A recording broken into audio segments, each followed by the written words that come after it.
বিশ্ববিদ্যালয় প্রশাসন সাধারণ শিক্ষার্থীদের দাবির প্রেক্ষাপটে 25 তারিখের পরিবর্তে যে 16 তারিখ আগামী 16 তারিখ নির্বাচনের তারিখ ঘোষণা করেছে, সেখানে রাজশাহী বিশ্ববিদ্যালয়ের হাজার হাজার শিক্ষার্থী সেটাকে স্বাগত জানিয়েছে। ইনশাআল্লাহ আমরা সবাইকে নিয়ে একটা সুন্দর অংশগ্রহণমূলক নির্বাচন রাজশাহী বিশ্ববিদ্যালয়ের শিক্ষার্থীদেরকে উপহার দেবো। আমরা তো সবাইকে নিয়ে একটা সুন্দর রাষ্ট্র নির্বাচন করতে পারি, এজন্য বিশ্ববিদ্যালয় প্রশাসনকে ধন্যবাদ জানাই। বারবার যে রাষ্ট্র নির্বাচন পেছানোর অপরাজনীতি চলতেছে, এ নিয়ে 4 বার রাষ্ট্র নির্বাচন পেছানো হলো। তারা যদি রাষ্ট্র নির্বাচন দেওয়ার মানসিকতা তাদের না থাকে, তারা একবারেই বলুক যে আমরা রাষ্ট্র নির্বাচন দিব না।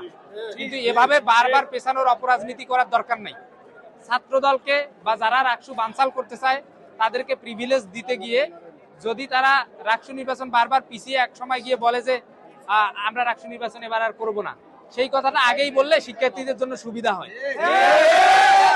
বারবার এভাবে তারা শিক্ষার্থীদের বিভ্রান্ত করতেছে, কারণ শিক্ষার্থীরা এই যে আগামী 25 তারিখ রাষ্ট্র নির্বাচন হবে কি হবে না এইটার দোলাচলে পরে অনেক শিক্ষার্থী ভাই বোনেরা বাড়ি গিয়েছে, আপনারা দেখতে পেয়েছেন।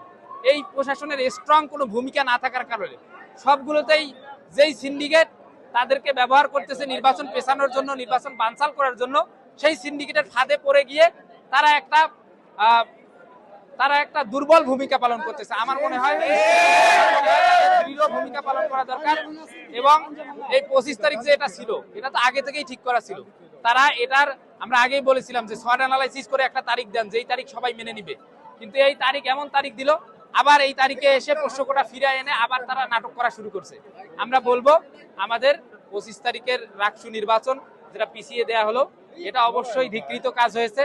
আমাদের কর্মসূচি, পরবর্তী কর্মসূচি আপনাদের জানিয়ে দেবো ইনশাআল্লাহ। আপনাদের মাধ্যমে আমরা জানিয়েছি মোর দেন 60% ক্যাম্পাসে এখন নেই।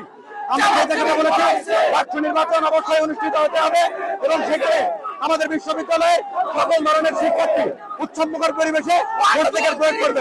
কিন্তু আমরা বারবার দাবি জানিয়েছি, আজকে আমরা লক্ষ্য করছি আমাদের নির্বাচন কমিশন এই দাবি মেনে নিয়েছে এবং তারা 16 অক্টোবর নির্বাচনের দিন ধার্য করেছে। আমরা নির্বাচন কমিশনকে সাধুবাদ জানাই। আমরা মনে করি আজকে নৈতিকতার বিজয় হয়েছে, শিক্ষার্থীদের বিজয় হয়েছে। যে সকল শিক্ষার্থীরা বাসায় চলে গেছে, আমরা মনে করি তারা ক্যাম্পাসে ফিরবে উৎসবমুখর পরিবেশে।